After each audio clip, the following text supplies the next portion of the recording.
Just so you know, this show is about scary stuff. So don't say I didn't warn you guys. And remember, don't be scared.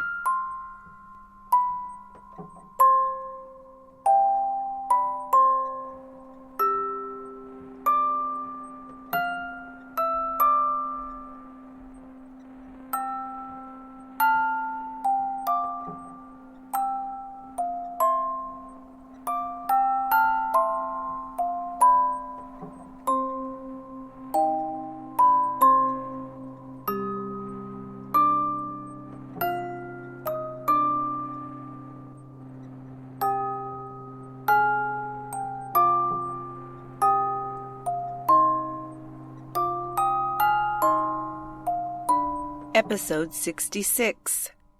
Reasonable Doubt. Did they prove it? War Baby here with another episode of Murderous Minors. I enjoy all facets of crime content, including television, and I recently watched an episode of Accused, Guilty, or Innocent airing on the A&E network. I couldn't stop thinking about the case, so here we are with an episode in which it's hard to comprehend how the prosecution proved beyond a reasonable doubt that this girl was guilty. I could see from other viewers' reactions to the TV show that they had questions too, so I'm not the only one. Now, I don't have the case files, I didn't see the entire trial, and I know that I don't have all of the facts, but what I do know is that in 2009, 13-year-old Angel Bumpass was a smart, introverted, regular kid with a less-than-loving upbringing. According to Angel, quote, "At 13, I was very shy, very reserved. I didn't even hang out with friends outside of school.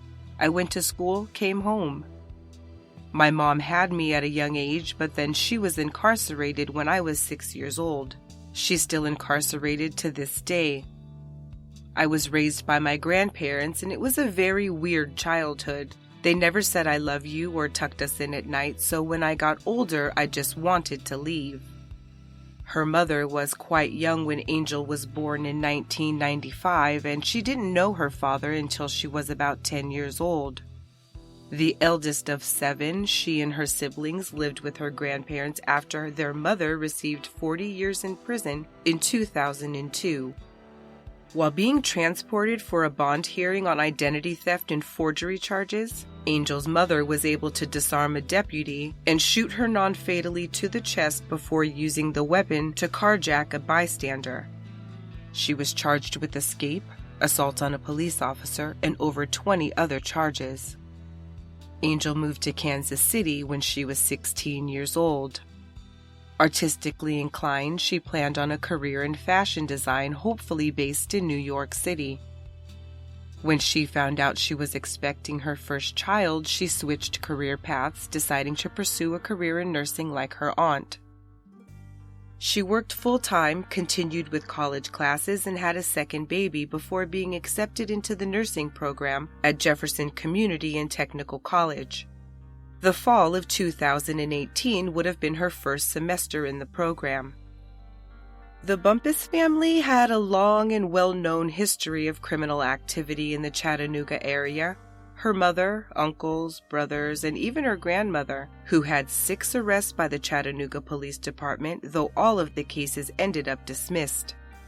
Angel had an uncle who'd been incarcerated, another who was murdered, and 2 brothers who would also end up locked up. The children's grandfather was a handyman, and one of his customers was also a friend, 68-year-old Franklin Cookie Bonner. Known around town as the Lottery Man, he ran numbers in the neighborhood and was known to sell marijuana. Married for 20 years to Linda, he had previously enjoyed a more than 30-year career in the Public Works Department for Chattanooga.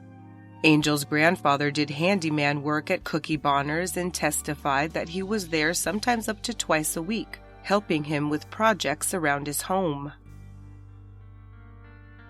On January 16, 2009, Linda Bonner returned home to Enterprise Lane in the Washington Hills section of Chattanooga around 5:20 p.m., walking in from work to find her husband bound and dead on their kitchen floor. Silver duct tape covered Franklin's mouth, nose, face, head, hands, and ankles.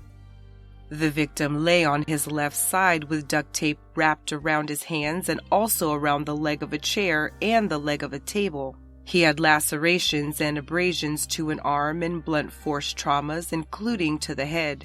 Suffocation was deemed the actual cause of his death. An initial suspect was Angel's grandmother, who spoke with lead detective Carl Fields the day after Franklin Bonner's murder, finding out that her phone number was the last one on the Bonner's caller ID. The detective indicated in the case file that Shirley Bumpass admitted to speaking to the victim that day and purchasing marijuana from him around 2:15 p.m. on the day he was murdered. No arrests were made and the case went cold. Franklin Bonner's murder was Chattanooga's first in 2009. Jump ahead to 2017, and a now-adult Angel Bumpass was arrested and processed on failure to appear on a speeding ticket, the only arrest on her record.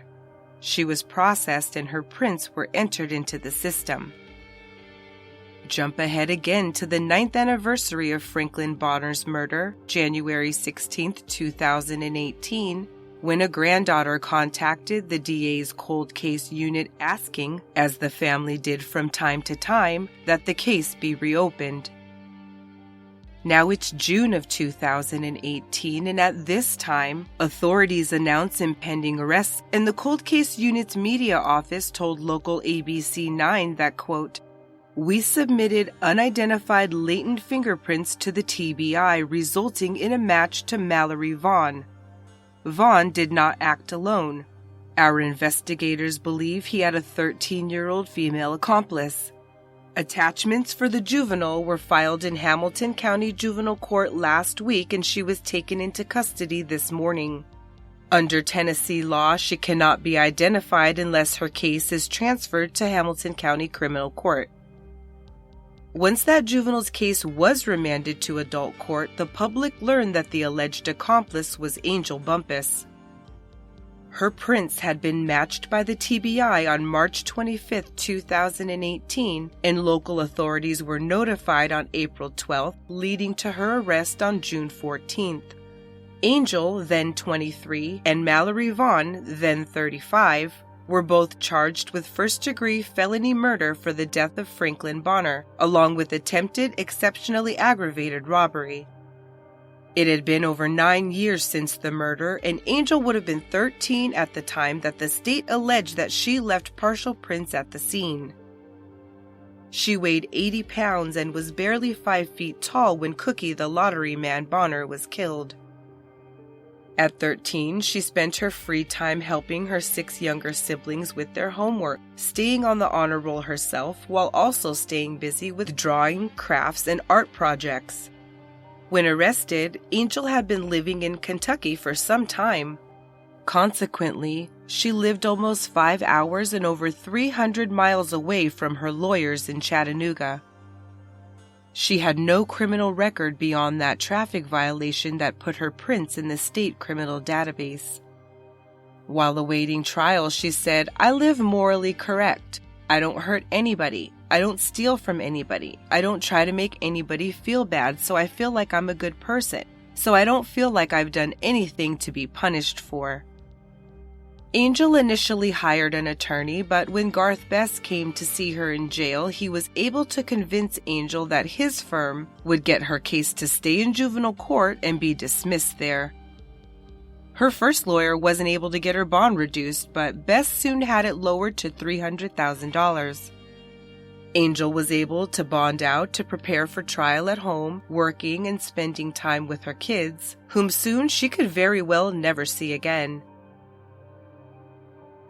The defense could prove that Angel had ridden the bus home from school, arriving by 2:45 p.m.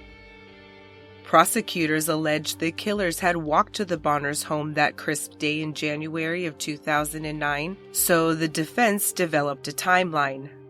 They mapped a 44-minute walk from Angel Bumpass's home to the Bonner home, leaving only 15 to 30 minutes for the robbery and murder to occur before the expiration of the time of death window determined by the Hamilton County Medical Examiner, which was 2:15 to 4 p.m. The route appeared to be some country roads, some highway, but no sidewalks or crosswalks along the 2.5-mile path spanning the distance between the two homes, and it wasn't an easy journey for anyone of any age on foot. Then, a perplexing jailhouse tape of two of Angel's brothers was intercepted by the defense. It's so compelling, I have to play it for you. Hey, you heard about how what happened? It's some case that happened 9 years ago. A murder and an aggravated robbery. And they just took that for it. Happened 9 years ago. Yes. Uh-oh. 9 years ago, 2 or 13. Come on now.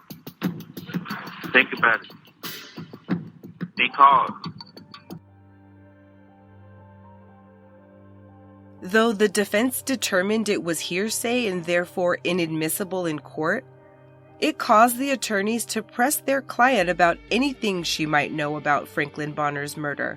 It certainly seemed as though her brothers knew exactly what happened in 2009 when Angel was 13, and I'm left wanting to understand why they didn't have to testify about it. But I'm no attorney. So back to Mallory Auntie Vaughn, 26 at the time of the murder and 35 at the time of his indictment in June of 2018. Vaughn's arrest ended up being solely based on statements dating back to 2009 from his own cousin Nicholas Cheatham, a federal inmate incarcerated for armed robbery. Vaughn's girlfriend told local ABC 9 and the Chattanooga Times Free Press then that he was innocent, that he'd been questioned and fingerprinted and cleared in 2009.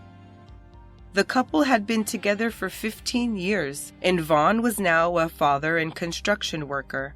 She described his criminal record with charges spanning from marijuana possession to vandalism, to driving on a suspended license to criminal impersonation, but nothing as violent as robbery.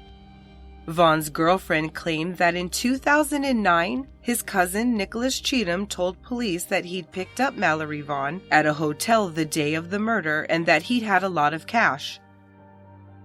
Later, Cheatham would tell authorities that Vaughn told him the day before that he planned to rob Cookie Bonner, and that he learned from the news the next day that the man had died. Upon the reinvestigation, Cheatham claimed that most of the details of the case he got from Detective Carl Fields. Each time Cheatham was interviewed, his story changed in some way. Vaughn's girlfriend went on to say that at some point a representative from law enforcement called and informed them that Mallory's prints didn't match any at the murder scene. He'd been cleared. When the case was reopened, Vaughn's girlfriend received a call from a detective who asked if she knew a man that was in prison. However, no one from law enforcement contacted Mallory Vaughn until 10 minutes before the press conference announcing that he had been indicted. At the time of the indictment, the DA spokeswoman told ABC 9, quote, "All I can tell you is that we have physical evidence which leads us to these suspects." The state of Tennessee decided to put the pair on trial together as co-defendants. Each said they didn't know the other and there was no evidence linking them to each other or Mallory to the Bonner murder scene. Two things linked Angel Bumpass to the deceased: her grandmother telling Detective Fields that she'd bought marijuana from Franklin the day he was murdered, and the partial print matches. The deceased is the only link connecting the co-defendants. Nicholas Cheatham's statement from prison is the only link between Mallory Vaughn and the deceased. Vaughn's fingerprints were not one of the unknown 9 from the duct tape and were found nowhere else at the scene. Two partial fingerprints tie Angel to the scene, although her prints are also not found anywhere else in the Bonner home. Not the doorknobs, not the safe, not the screen door, not anywhere else at the crime scene at all. By trial, the only fingerprints recovered from the duct tape that were able to be matched seemingly belonged to Angel Bumpass, as developed by a Tennessee Bureau of Investigation's forensic